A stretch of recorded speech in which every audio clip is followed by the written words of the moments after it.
सर्वात प्रथम शिवरात्रीच्या सर्वांना खूप खूप शुभेच्छा. आणि शिवरात्र म्हटलं की खिचडी आलीच आणि ही खिचडी चिकट होऊ नये म्हणून मी तुम्हाला टिप देणार आहे. त्यासाठी मी ते कढाईमध्ये तूप टाकून घेतले आणि ते चांगलं आपल्याला कडक होऊ द्यायचं. यातच मी 4 हिरव्या मिरच्या बारीक चिरून घेतलेल्या आहेत त्या टाकून घेणार आहे. ते चांगले आपल्याला तळून घ्यायचे आहे. मिरची व्यवस्थित तळली की त्यामध्ये आपल्याला बटाटा टाकायचा आहे. कधीही खिचडीमध्ये बटाटा टाकत जायचा, कारण मग बटाट्याने आपली जी खिचडी आहे ती चिकट होत नाही. भलेही तुम्ही तो चिरून टाका किंवा मग उकडून टाका.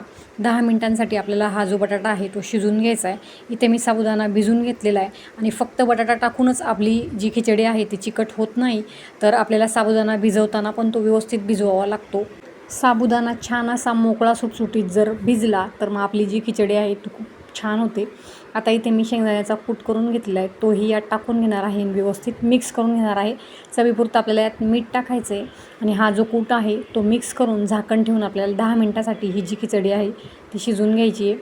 मी ते हातानेच अंदाजाने मीठ टाकून घेतलेलं आहे. तुम्हाला स्पूनने अंदाज व्यवस्थित येत असेल तर तुम्ही 1 स्पूनही टाकू शकतात. आता झाकण ठेवून 10 मिनिटासाठी मी ही खिचडी शिजवून घेतलेली. बघा किती छान अशी मोकळी सुटसुटीत आपली जी खिचडी आहे ती शिजून तयार आहे. रेसिपी नक्की ट्राय करा आणि खिचडी करताना त्यात बटाटा नक्की टाका.